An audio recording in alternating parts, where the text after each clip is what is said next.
Welcome back, everybody. So before we jump live into the Roy Oliver case out of Texas, and that hearing is still going on, I want to update you about what's been going on in the Paul Manafort case out of Virginia.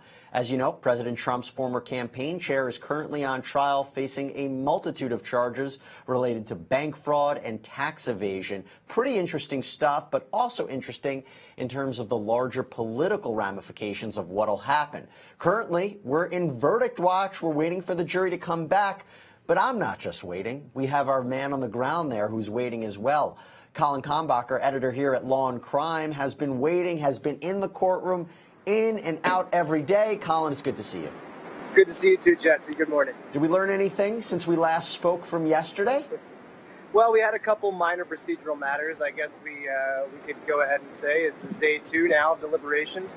Those procedural matters had to do with a motion to intervene filed by a coalition of media organizations. I'm not exactly 100% on which those organizations are.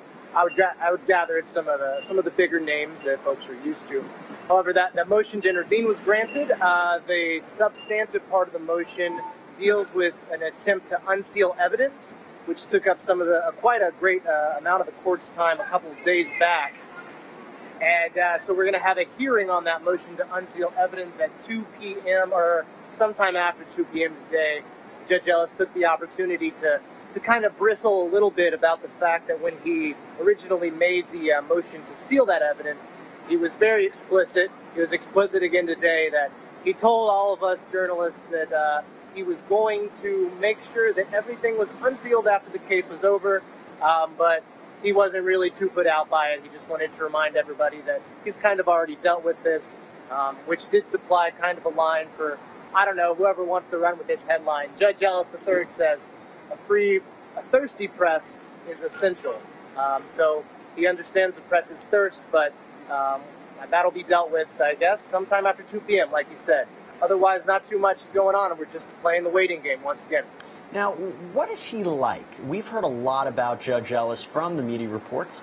Obviously, there's no cameras allowed in the courtroom, but he has become a central figure in this entire case, including chastising the prosecution at times. Yeah, I would say, you know, it's very difficult, of course, to get a sense of the judge just through the black and white text that you're reading on screens. But a lot of his comments have been delivered in, I would say, a bit of maybe a sardonic, a sarcastic tone.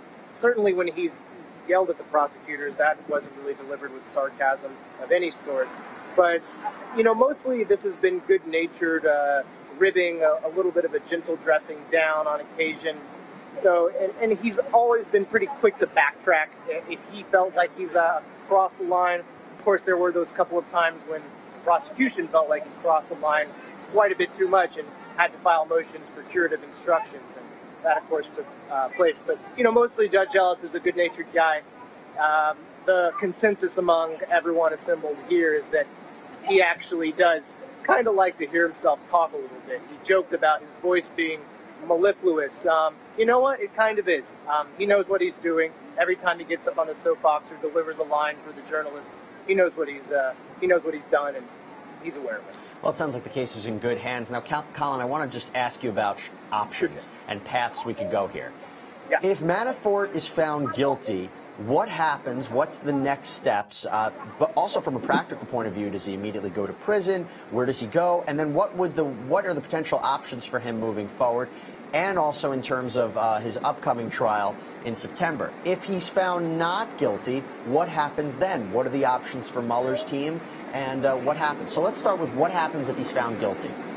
Well, the first thing I think that would happen, well, one of the first things, at least procedurally wise, would be a hearing on forfeiture, because the government does have outstanding forfeiture requests in the event that there is a guilty verdict.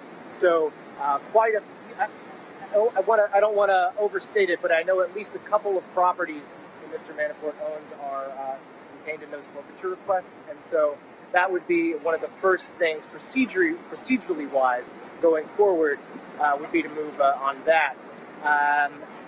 As far as where, you know, the situation with his jailing situation right now, he's in the Alexandria jail.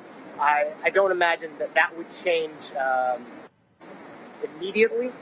But there would be, then again, I would say that would be dealt with in a sentencing hearing probably, and the judge himself would be making a recommendation for where his sentence would be carried out.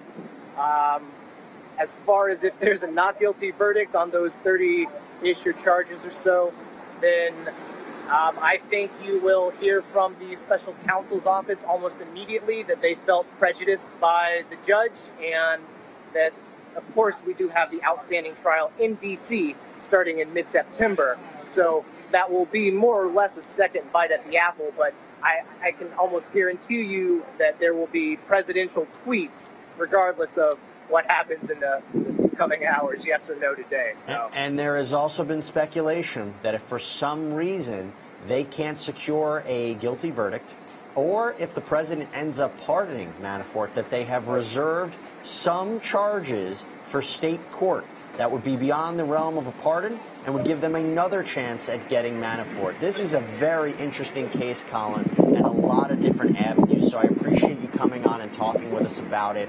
Absolutely, Jesse. Yeah, and let us know as soon as you have an update. If we have a verdict today, we're going to bring you back on, and we'll talk immediately about it. You'll hear about it as soon as I do. Thanks for having me on. Thank you, thank you, thank you.